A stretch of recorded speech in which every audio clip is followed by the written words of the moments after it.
Until the early 80s, almost all protective relays in use were based on an electromechanical principle of operation. Their designs were limited in configuration, and most supported only one protective element, resulting in a requirement for many expensive electromechanical relays for a protective solution. This, coupled with the expense of periodic calibration, translated into high initial cost for an electromechanical relaying solution, in addition to high maintenance costs associated with the mandatory periodic calibration of each electromechanical relay within the system. In electromechanical relays, a moving part like a disc or a plunger is placed in a magnetic field produced by the input signals known as actuating signals or measured quantity. The disc or the plunger moves and touches a contact when the intensity of the magnetic field exceeds a preset limit. Electromechanical relays fall into one of four styles or categories depending on the type of moving part. These are the plunger, the hinged armature, the induction disc, and the induction cup. The plunger and hinged armature operate under the principle of magnetic attraction. The armature is attracted into a coil or to the pole face of an electromagnet. This principle works with either alternating or direct current measured quantities. The induction disc and induction cup work under the principle of magnetic induction.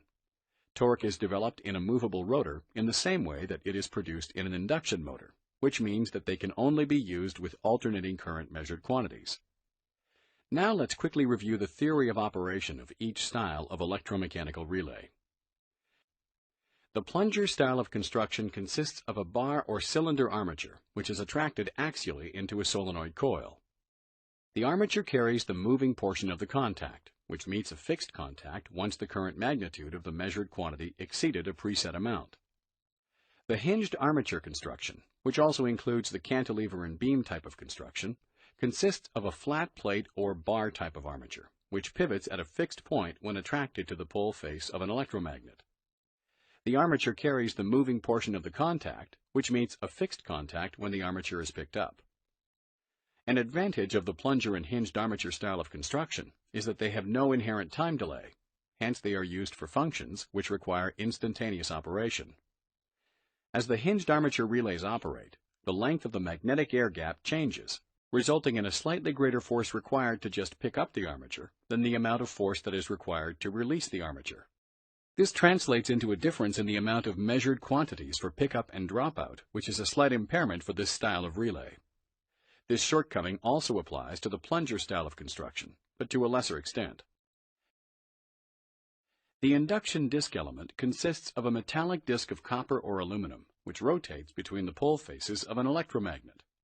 There are two styles of induction disc, the shaded pole style and the watt-metric style, each having its own principles of operation. Shaded pole. A portion of the electromagnet pole face is short-circuited by a copper ring or coil, which causes the flux in the shaded section to lag the flux in the unshaded section. Once the measured quantity exceeds a preset level, the induced torque on the disc will cause it to rotate, resulting in contact closure. A spring on the disc allows the contacts to open once the measured quantity falls below a preset level. Watt-metric. This style uses one set of coils above the disc and another set of coils below the disc. In either case, the moving contact is carried on the rotating shaft of the disc element. The induction disc style of relay is always used as a time delay element because of the inertia of the moving disc. The time delay feature is added by means of a permanent magnet. The disc rotating between the poles of this magnet causes an induction drag. The induction cup element consists of a metallic cylinder with one end closed like a cup. The cup rotates in an annular air gap between the pole faces of electromagnets and a central core. The induction cup unit uses 4 or 8 poles spaced symmetrically about the circumference of the cup.